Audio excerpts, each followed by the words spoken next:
ये बात निराधार है, बेसलेस है। आप मुझसे इस तरीके से बात क्यों कर रही हैं? रवीना ने जवाब दिया। हाँ, ओए ओए, शु शु शु। सुकन्या फोन पे हूट करती रही।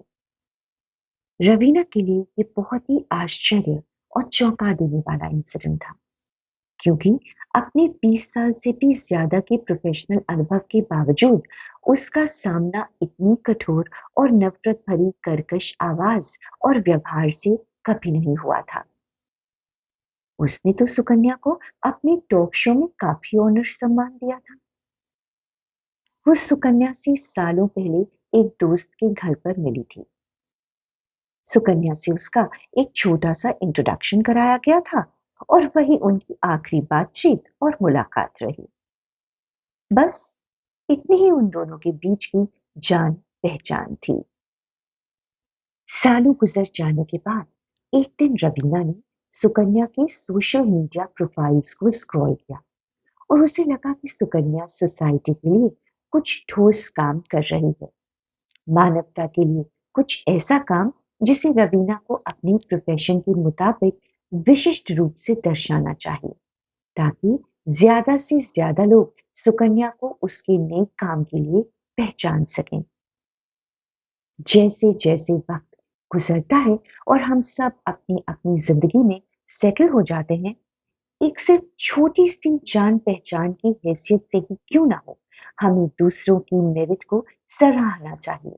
हमें उन्हें एक ऐसा प्लेटफॉर्म देना चाहिए जिससे दुनिया उनके बारे में जान सके।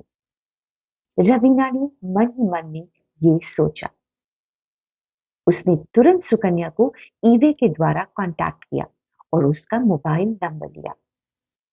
इसके पीछे रवीना का उद्देश्य सिर्फ प्रोफेशनल था, लेकिन हाँ, ये सच था कि वो दोनों एक दूसरे को पहले से जानती थीं। रवीना ने सुकन्या को कॉल किया। दोनों ने एक दूसरे को वार्मली ग्रीट किया।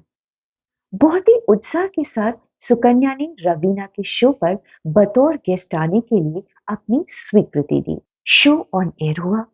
रवीना के तमाम प्रोग्राम्स की तरह ये शो भी हिट हुआ, लेकिन दुर्भाग्यवश ये शो रवीना की जिंदगी का वो पहला शो रहा जिसका इनाम रवीना को एहसान फरामोशी के रूप में मिला।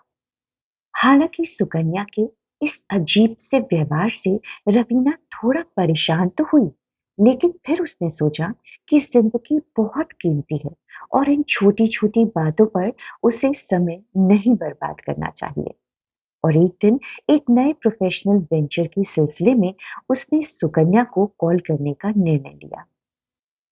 बात शुरू भी नहीं हुई थी कि सुकन्या ने जैसे जहर उगलना शुरू कर दिया। रवीना ने अपनी किस्मत को शुक्रिया अदा करते हुए मन में सोचा, थैंक गॉड ये कॉन्वर्सेशन सिर्फ फोन पर है। सुकन्या का बिहेवियर तो किसी फिजिकल अटैक से कम नहीं है। फिर सुकन्या ने भेद खोला। मेरी दोस्त प्रीति तुम्हें सालों से जानती है और उसने ये भी शेयर किया है मुझसे और सभी से कि तुम ऑब्सेस्ड, मूर्ख और पागल हो। ये बात सुनकर रवीना भौचक्की हो गई। लेकिन मैं तो उसे नहीं जानती।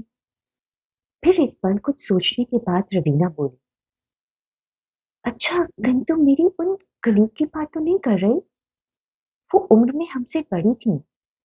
एक बार स्टूडियो में मैं जब अपनी दोस्त से कुछ प्राइवेट कॉन्वर्सेशन कर रही थी, तो उन्होंने छिपकर मेरी बातें सुन ली थी। बड़ा अजीब सा था। मुझे बिना जाने वो मेरे पास आई थी और उन्होंने अपनी मदद भी ऑफर की थी। क्योंकि मैं उन्हें करीब से नहीं जानती थी, मैंने उन्हें उनकी मदद के लिए दो टूक शब्दों में मना कर दिया था। पर मेरी ना चाहते हुए भी उनके बहुत जोर देने पर उन्होंने मेरे मासूम स्वभाव का फायदा उठाया और मुझसे मेरी बातें जान ली। लेकिन मेरे रहस्य तो एक खुली किताब के शब्दों की तरह ही थे। किसे पता था कि अपनी असुरक्षा की भावना को छिपाने के लिए प्रीति रवीना की उन्हीं बातों का इस्तेमाल अपने ही लोगों का शोषण करने में करेगी। कभी कभी एक व्यक्ति निसंकोच एक अजनबी पर विश्वास सिर्फ इसलिए कर लेता है कि उसे एक बात की श्योरिटी होती है कि वो अजनबी उसके जानने वाले लोगों के ऑर्बिट से बाहर है। कुछ चालाक लड़कियां बहुत जल्दी मैच्योर हो जाती हैं और युवा लड़कों को अपने फायदे के लिए बहका लेती हैं। इनके लिए गर्भावस्था एक तरीके की तिरस्करणीय रणनीति बन जाती है। अरे हाँ, मुझे याद आया, हम दोनों को ही एक स्टेज शो के लिए ऑडिशन के लिए साथ बुलाया गया था। फॉर्चुनेटली मेरा सिलेक्शन हुआ था, मगर वो शो उसे दे दिया गया था, रवीना ने कहा। बाद में मुझे पता चला कि उस शो को पाने के लिए प्रीति को काफी निवेदन करना पड़ा था, क्योंकि उसकी शादी टूटने की कगार पर थी। अपनी शादी को बचाने के लिए और अपने हस्बैंड मदर इन लॉ को इम्प्रेस करने के लिए उसके पास सिर्फ एकमात्र यही मौका था। ये बात मुझे प्रोग्राम डायरेक्टर की कलीग ने खुद बताई थी। मैंने तो दिल से अपनी रजामंदी दी थी कि प्रीति वो शो होस्ट करे। रवीना ने सुकन्या से शेयर किया। यहाँ तक कि वो प्रोग्राम डायरेक्टर भी आज तक ये बात नहीं जान पाए कि रवीना उनके द्वारा किए गए इस पक्षपातपूर्ण चयन से वाकिफ थी। ये बात रवीना के ईमानदार किरदार का सबूत थी कि वो रिश्तों की पवित्रता को कितनी अहमियत देती थी। सुकन्या से हुई ये बातचीत मानव प्रकृति का संजोग और संकेत दोनों ही हो। अब रवीना समझ गई थी कि उसका प्रिय पारिवारिक मित्र राहुल ही प्रीति का जीवन साथी था। राहुल का पूरा दोस्तों का समूह रवीना से बहुत स्नेह रखता था और एक छोटी बहन की तरह उसकी हिफाजत करता था। रवीना अपने ही उम्र के दोस्तों की इस संरक्षण की स्नेहपूर्ण गर्माहट को नहीं भूली थी। रवीना का उनके प्रति अत्यधिक सम्मान था।